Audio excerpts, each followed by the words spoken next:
Градоначалникот Пецаков денес во обиколка на основните училишта каде се одвиваа градежни активности. Фокус е создавање на подобро и поквалитетно образование, вели Пецаков.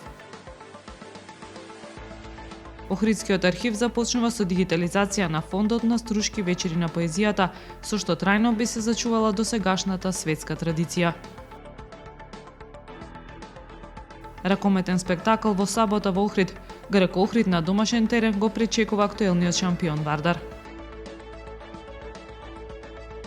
Охрид блесна во боите на ретките болести, во знак на поддршка осветлени училишта, локални национални згради и споменици.